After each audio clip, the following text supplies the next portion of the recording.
to Spooky Nights Bangla.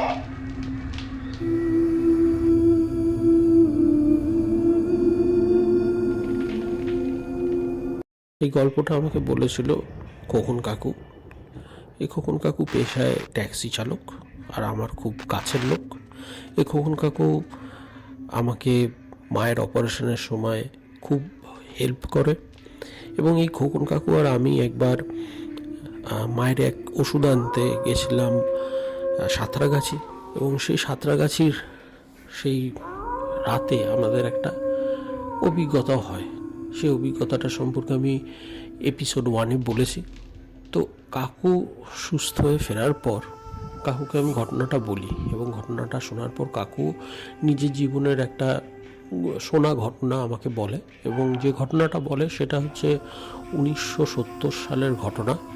ওই 1970 সালটা ছিল আমাদের বাংলার রক্তাক্ত সময়, যে সময় নকশালরা সব জায়গায় দাপিয়ে বেড়াতো। সবাই ভীত সন্ত্রস্ত হয়ে থাকতো এদের জন্য। যে কোনো বাড়িতে গিয়ে হাঙ্গামা করা, তাদেরকে বাধ্য করা নকশালদেরকে ওখানে থাকতে দেওয়া। তারপরে শুধু তাই নয়, নতুন ছেলে মেয়েদেরকে জোর জবরদস্তি নকশাল বানানো, তাদেরকে ভুল বুঝানো। পড়াশোনা একদম লাটে উঠে গেছিল। খুন জখম রাহাজানিটা একদম জলভাত। ছোট বড় সব বয়সের ছেলেমেয়েরাই দলে দলে নকশালে যোগ দিল। তো সেই সময়কার ঘটনা। এই কাকুর এক দাদা ছিল, দিলীপ দা। তো সেই দিলীপ, অমিত, সত্য আর ধ্রুব, এই চারজনেরকে নিয়ে এই ঘটনাটা। তো দিলীপ, অমিত, সত্য আর ধ্রুব একই পাড়ার ছেলে। ওদের বাড়ি ছিল হচ্ছে তখন নৈহাটি। তো নৈহাটি জায়গাতে এই চারজন থাকতো, এবং এই চারজনই নকশাল করতো। বাড়ির লোক জানতে পারে, একবার পুলিশ আসে বাড়িতে। পুলিশ এসে ইনফর্ম করে যে আপনাদের ছেলেরা কিন্তু নকশাল করছে, এরপরে যেদিন আমরা খবর পাবো আমরা কিন্তু একে অ্যারেস্ট করব বা গুলি করে মেরে ফেলবো, আমাদের কাছে যদি ইনস্ট্রাকশন আসে। কারণ নকশালরা এতটাই সাংঘাতিক ছিল, এরা পুলিশকেও মেরে ফেলতো, পুলিশ জানতে পারলেও মেরে ফেলতো। আর শুধু তাই না, এ পাড়ার লোক ও পাড়ায় যেতে পারবে না, ও পাড়ার লোক এ পাড়ে আসতে পারবে না, এরকম ব্যাপার ছিল। তো নকশালরা কীরকম হয় সেটা আমরা যাদবপুরের এই যখন ছেলেটা র্যাগিংয়ে মারা গেল আমরা দেখতেও পেলাম টিভির পর্দায়, যে শুভেন্দু অধিকারী তিনি একজন এমপি, তার গার্ড আছে, সেই সব থাকা সত্ত্বেও দুটো ছেলে বাঁদরের মতো লাফাতে লাফাতে কালো পতাকা দেখিয়ে উল্টোপাল্টা স্লোগান দিচ্ছিল। নকশালপন্থীটা এখন ব্যান্ড। তা হলেও এই ব্যান হওয়া সত্ত্বেও এই টিএমসির ফালতু রাজনীতির জন্য এরা মাথাচাড়া দিয়ে ওঠে মাঝে মাঝে। তো এই 1970 সালের যে ঘটনাটা, সেটা আশা করি তোমরা শোনার পর এই ধরনের গ্রুপগুলোকে অ্যাভয়েড করবে। তো এই দিলীপ, অমিত, সত্য আর ধ্রুব এরা পুলিশের তাড়া খায় খিদিরপুরে। তো খিদিরপুর থেকে যখন এদেরকে পুলিশ তাড়া করে, মানে মেরে ফেলবে হিসেবে তাড়া করে, এনকাউন্টার করবে, এরা নিজেদের প্রাণ বাঁচাতে মধ্য কলকাতায় এক জমিদারি বাড়িতে আশ্রয় নেয় লুকিয়ে। কিন্তু কোনো রকমে সেইখানকার জমিদার এবং তার লেঠেল বাহিনী জানতে পারে যে এরা ওখানে লুকিয়েছে। তো এদেরকে আবার তাড়া খেতে হয় ওখানে। এদের হাতে আগ্নেয়াস্ত্র থাকে এবং বোমও থাকে। তো সেগুলো তারা ব্যবহার করে, এবং সেই বাড়িতে কিছু লোকও মারা যায়। তো এরা বেরোনোর সময় সেই বাড়ি থেকে একটা পুরনো গাড়ি, সেই জমিদারের গাড়ি তারা ছিনতাই করে নেয়। আর তখনকার তো জিপিএস বা মোবাইল বা আমরা যেরকম এখন ইউজ করি জিপে, এই সমস্ত কিছু ছিল না, বা এত অ্যাডভান্সড টেলিকমিউনিকেশন সিস্টেমও ছিল না যে পুলিশকে সঙ্গে সঙ্গে ইনফর্ম করবে। তো পুলিশ খবর পেতে পেতে এরা ওখান থেকে গাড়ি নিয়ে চম্পট দেয়। আর এরা ক্যাশ টাকা পয়সা বেশি ডিল করতো না, বেশিরভাগ এরা চেষ্টা করতো সোনাদানা লুট করতে। তো ওই জমিদারের বাড়ি থেকে বাড়ির লোকজনকে ভয় দেখিয়ে যেটুকু সোনাদানা পাওয়ার বা ছিনতাই করার, সেটা নিয়ে এরা গাড়ি করে চম্পট দেয়। আর যাতে কেউ এদেরকে আইডেন্টিফাই না করতে পারে পুলিশের সামনে, সেহেতু জমিদারের ওই লেঠেল বাহিনীর কিছু লোককে তো মারেই, এবং পালানোর সময় ওই জমিদারের বাড়ির 2 মেয়েকে আর জমিদারের ছোট ছেলেকে ওরা গাড়িতে তুলে নেয় নিজেদের কাছে। জমিদার তো হায় হায় করে, কিন্তু কিছু করার নেই, ওই 2 মেয়েকে আর ছেলেকে ওরা উঠিয়ে নেয় গাড়িতে। এবং কিছু দূর যাওয়ার পরে ওই জমিদারের ছেলে আর 2 মেয়ে, ওদের সাথে ধস্তাধস্তি শুরু হয়, এবং ধস্তাধস্তি শুরু হওয়াতে ওরা কি করে, ওই 2 মেয়েকে আর ছেলেকে মুখ হাত পা বেঁধে গাড়ির ডিকির মধ্যে ঢুকিয়ে দেয়, যে থাক তোরা গাড়ির ডিকির মধ্যে, আবার যদি আমাদের পুলিশ তাড়া করে তাহলে এদেরকে দেখাবো, এদেরকে দেখিয়ে আমরা তখন মুক্তিপণ চাইব, আর না দিলে এদেরকে মেরে ফেলবো, এই একটা মতলব থাকে। তো বাচ্চা ছেলে মেয়ে ওরা ভয়ে সিটিয়েছিল, যতই হাত পা চালাক, বড়দের সাথে তো আর পারে না। তো ওদের ওই 2 মেয়েকে আর ছেলেকে গাড়ির ডিকির মধ্যে হাত পা মুখ বন্ধ করে ফেলে রেখে দিয়ে ওরা ওই গাড়ি নিয়ে চলে এসছে হালি শহরের কাছাকাছি। আর যখন ওরা হালি শহরের কাছে এসছে এই সমস্ত ঘটনা ঘটার পরে, তখন অলরেডি সেই দিন পেরিয়ে গেছে মধ্যরাত। তো ওরা বলছে যে মধ্যরাত হয়ে গেছে, চল এখানে আমরা একটুখানি গাড়িটাকে দাঁড় করাই গঙ্গার পাড়ে, গাড়িটাকে দাঁড় করিয়ে নিয়ে আমরা একটু জিরিয়ে নিই। তো কালকে সকালবেলা কাঁচরাপাড়া যাব, গিয়ে আমরা গাড়িটাকে কাটাইতে দিয়ে দেবো, আর এই 3 জন যেগুলো আছে সেগুলোকে তখনই যা ব্যবস্থা করার করে দেবো। তো এই যখন ওরা বলছে, তখন হালি শহরের ওই গঙ্গার পাড়ে প্রায় মধ্যরাত, তখন ওরা আর কি ওই গঙ্গার কাছে একটু গাড়িটাকে দাঁড় করিয়েছে।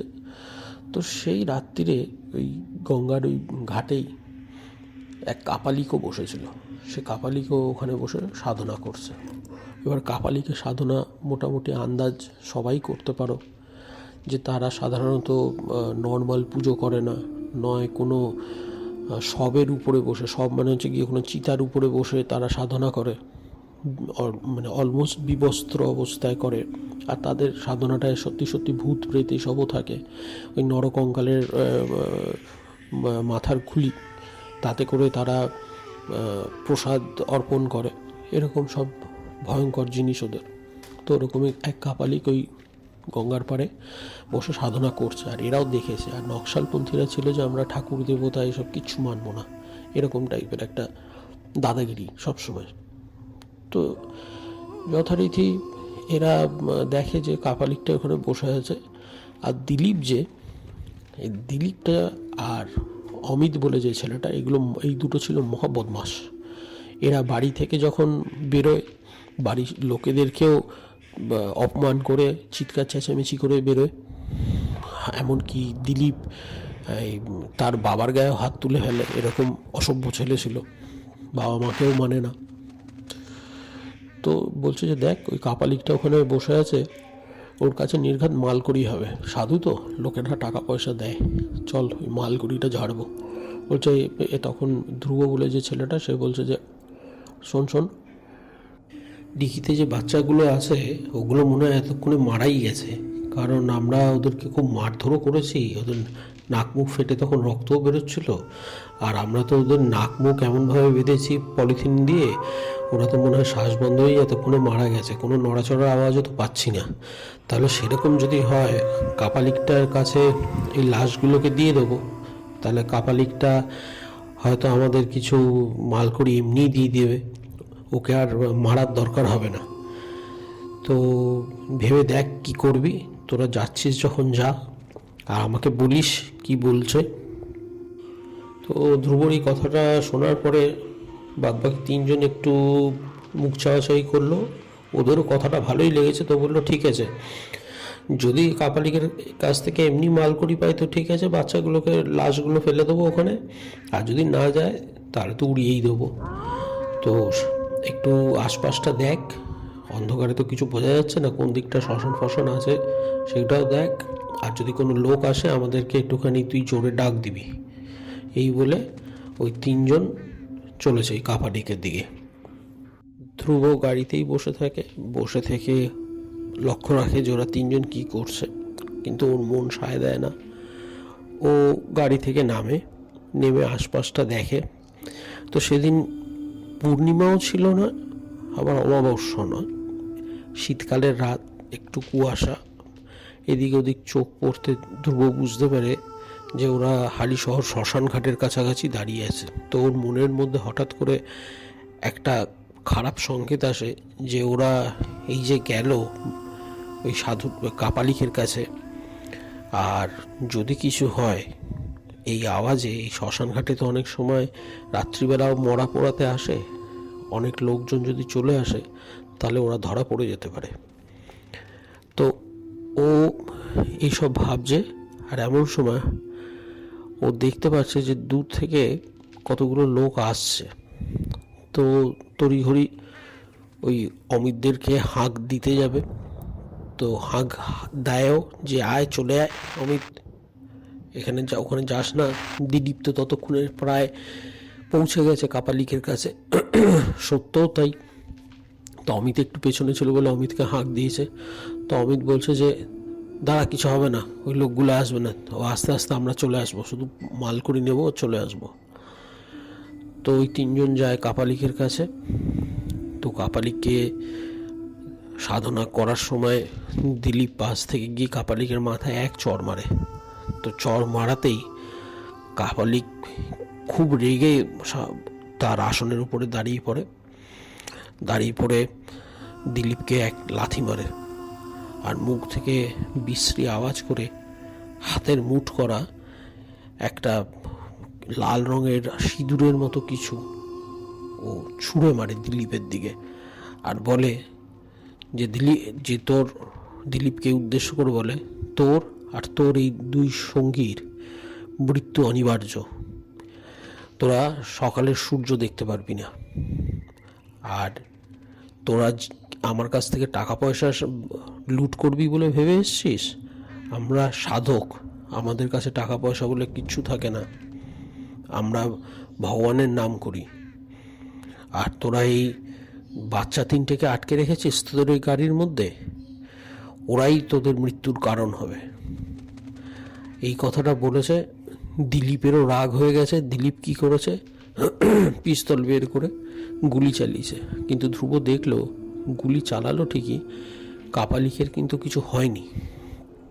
উল্টে কাপালিক ত্রিশূল নিয়ে দিলীপকে, সত্যকে আর অমিতকে তাড়া করেছে।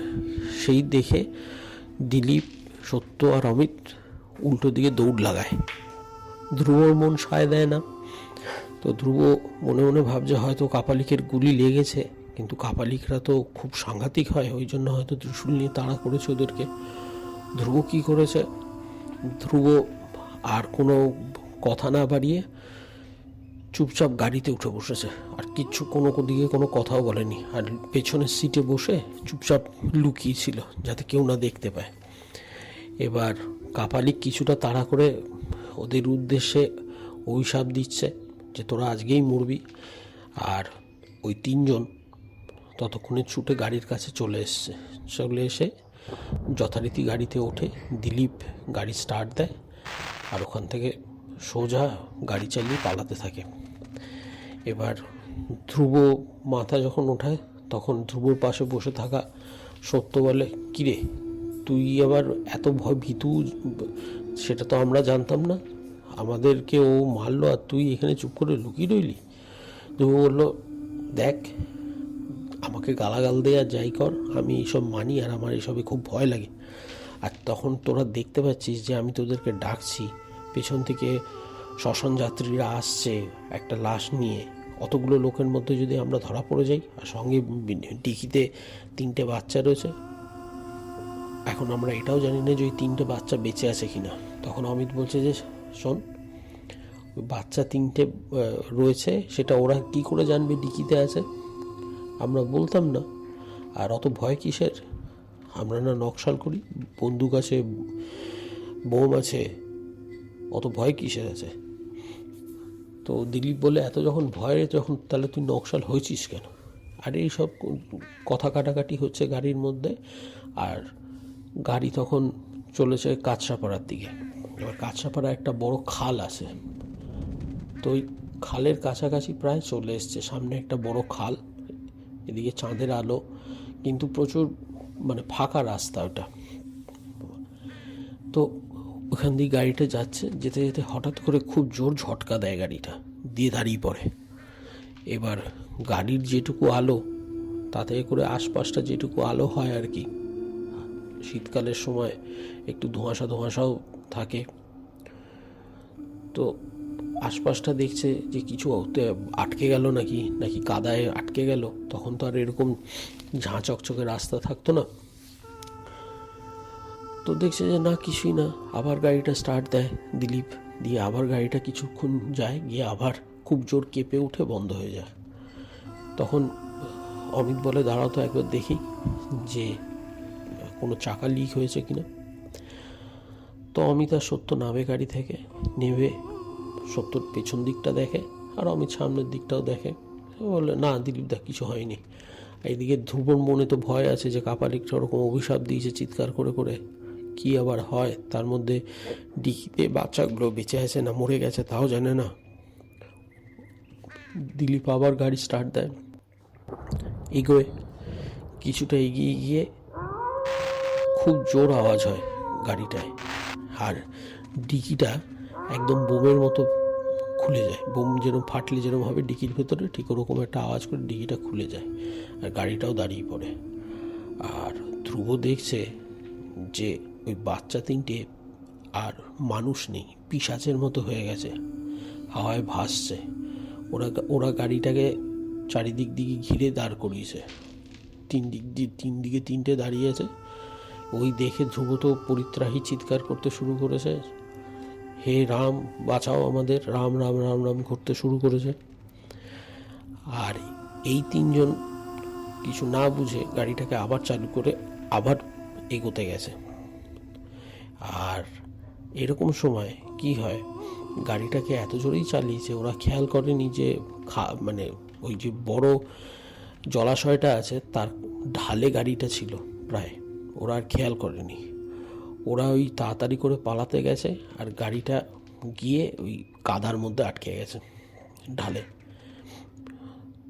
তো দিলীপ বলে, শোন, ও তোরা এক কাজ কর, তাড়াতাড়ি করে নাম, নেমে এই ধ্রুব যেরকম রাম রাম করছে ওরকম রাম রাম কর, ওই পিশাচগুলো আর কিছু করতে পারবে না।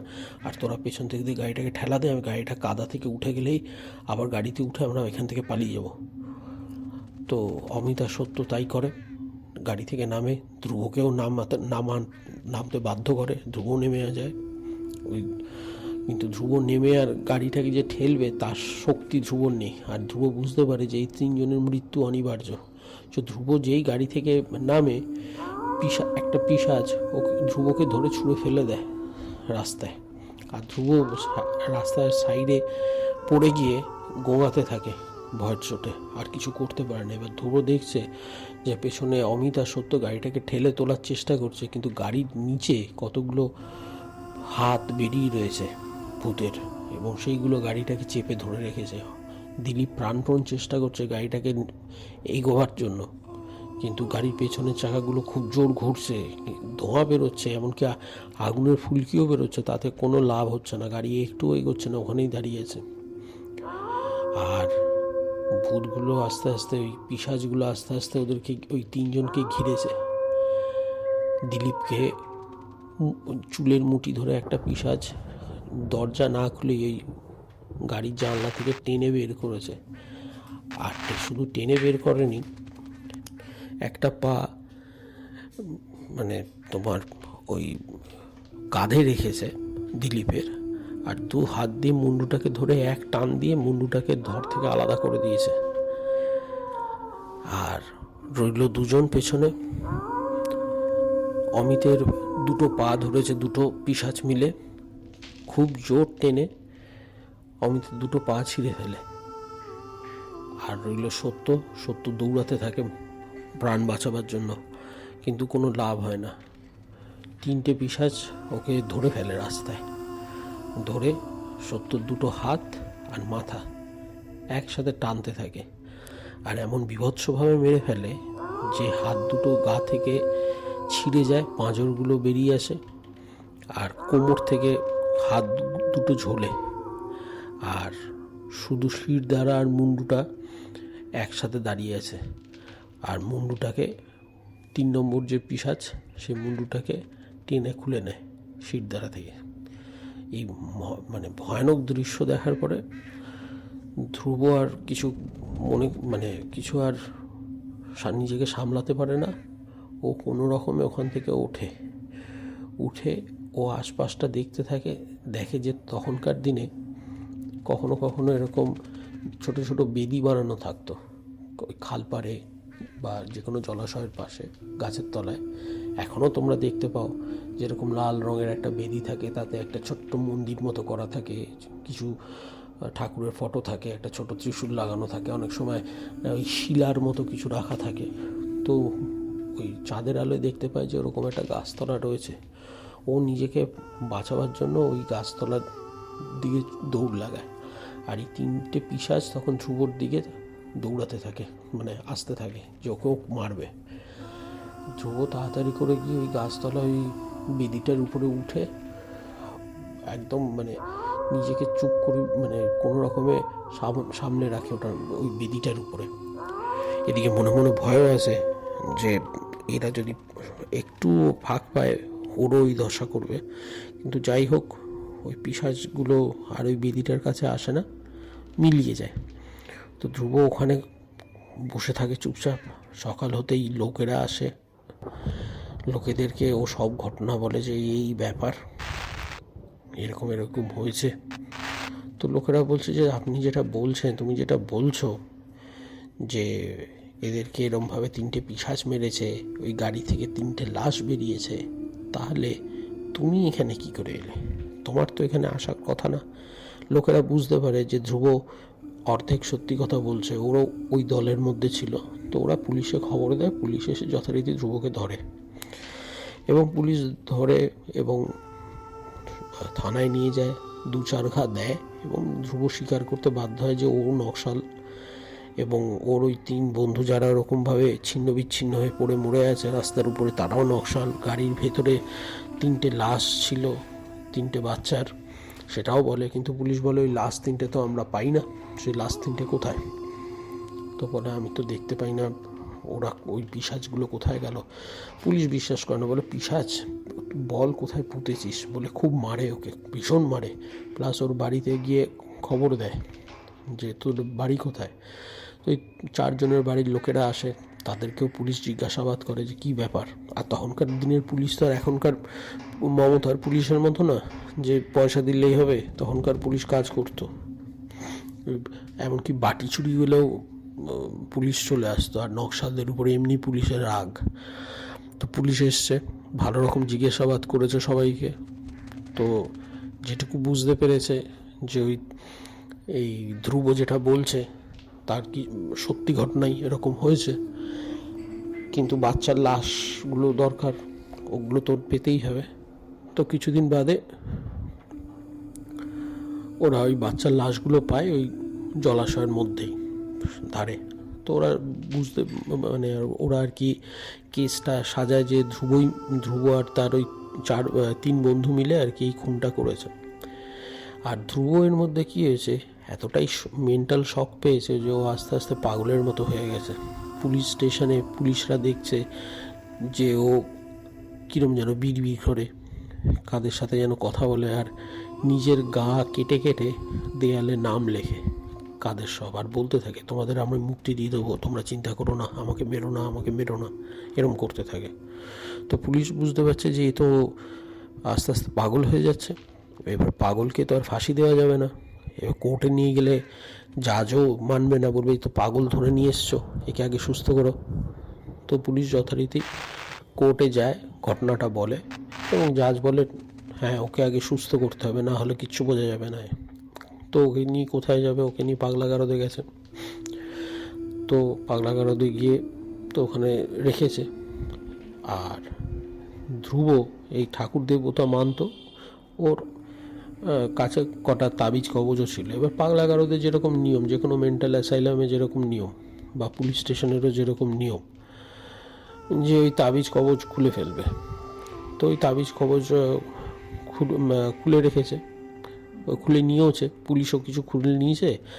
আর ধ্রুব তাও কান্নাকাটি করতো যে স্যার আমাকে ওই তাবিজটা দিন, ওই তাবিজটা না দিলে আমাকে পিশাচগুলো মেরে ফেলবে। তো পুলিশও ভাবতো যে পাগল, ঠিক আছে ওকে তাবিজটা দিয়ে দাও। কিন্তু পাগলা গারদে যখন নিয়ে গেছে তখন তো আর এইসব চলবে না, ডাক্তাররা ইলেকট্রিক শক দেবে। ওই শক দেওয়ার সময় তো আর কোনো মেটাল কিছু থাকতে পারবে না ওর গায়ে। তো ডাক্তাররা কোনো কথাই শোনেনি, খুলে দিয়েছে। খুলে ওকে শক থেরাপি দেবে। এবার সকালবেলা পুলিশ রেখেছে ওকে নিয়ে গিয়ে পাগলা গারদে। তো বিকেলবেলার দিকে আর কি শক থেরাপি দেবে।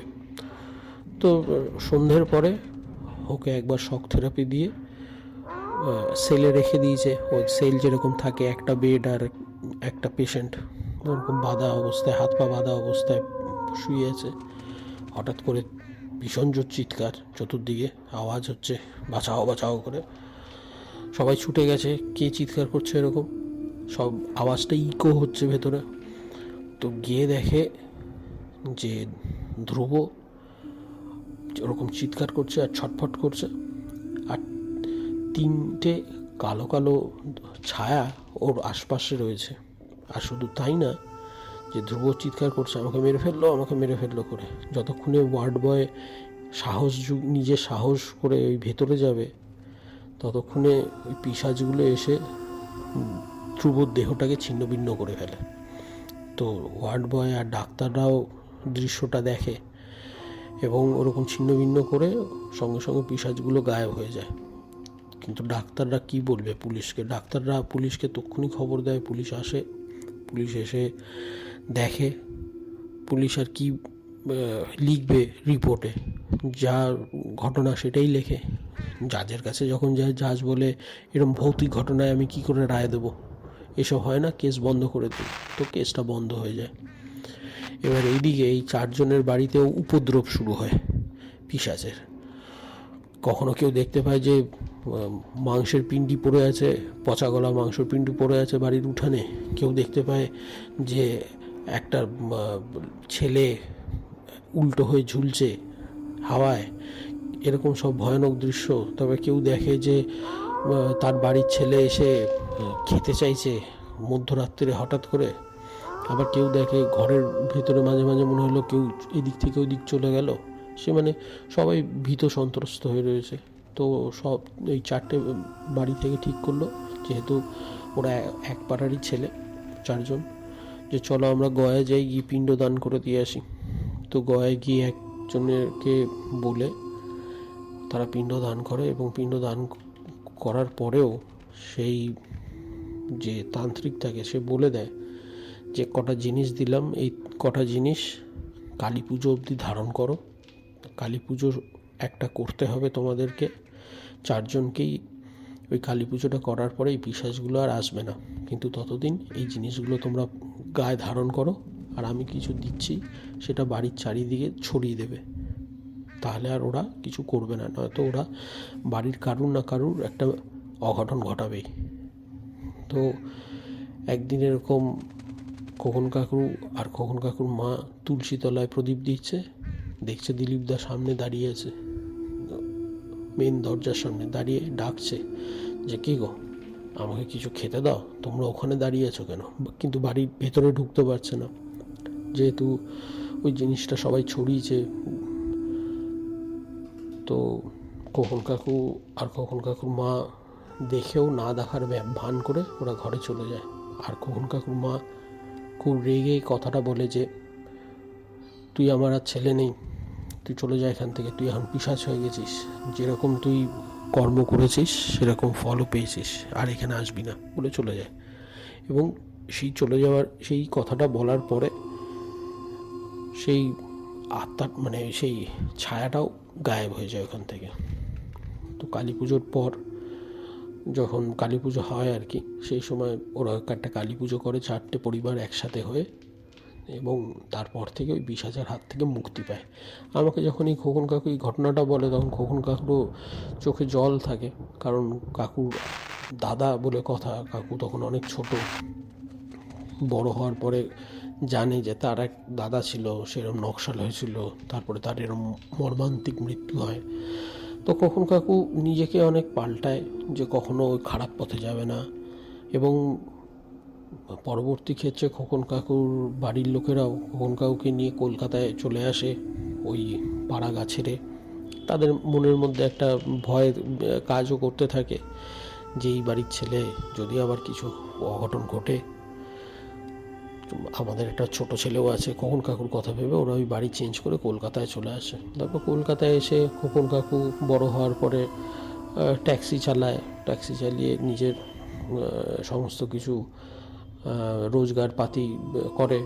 এমনকি খোকন কাকু নিজেও ট্যাক্সি চালাতো, আর খোকন কাকুর নিজেরও আরেকটা ট্যাক্সি ছিল, সেটা অন্য একজনকে দিয়ে ভাড়া খাটাতো। তো খোকন কাকু ওই গল্পটা বলার পরে বলেছিল আমাকে একটা কথা, যে ভাইপো তুই ভালো ছিলি, ওই কাজটা যখন করেছিস তোর মনে কোনো শঙ্কা ছিল না বা কিছু পাওয়ার আশা নিয়ে করিসনি, তাই জন্য তোকে ওই অশরীরী বলি বা ভূতি বলি তোকে বাঁচিয়ে দিয়ে গেছে। তো আমি তোমাদেরকেও বলবো যে দেখো, কিছু না কিছু আছে, যে আমরা যতই মডার্ন হই, যতই অ্যাডভান্স হই, কিছু যে একটা আছে সেটা সবাইকে বিশ্বাস করতে হয়। কারণ সত্যি কথা বলতে এমন অনেক ঘটনা আমি নিজেও ভুক্তভোগী যেখানে আমি কোনো ব্যাখ্যা খুঁজে পাইনি। তো আজকে এই ভৌতিক ঘটনাটা এখানেই শেষ হলো, এই গল্পটা। তোমাদেরকে জানি না কতটা আনন্দ দিতে পারলাম বা তোমরা কতটা আনন্দ পেলে এটা শুনে, বা তোমাদের আদৌ ভালো লাগলো কিনা। কারণ আমি তো এক্সপার্ট নই, বা আমার কোনো সেরকম অভিজ্ঞতাও নেই কোনো সাউন্ড এফেক্ট বা কোনো সেরকমভাবে ভিডিওগ্রাফি করার। তো যেটুকু সিম্পল রেখে বলতে পারি সেটুকু বললাম। তোমাদের যদি ভালো লেগে থাকে একটা লাইক দিও, সাবস্ক্রাইব করো। তোমাদের দিন ভালো যাক। Bye bye.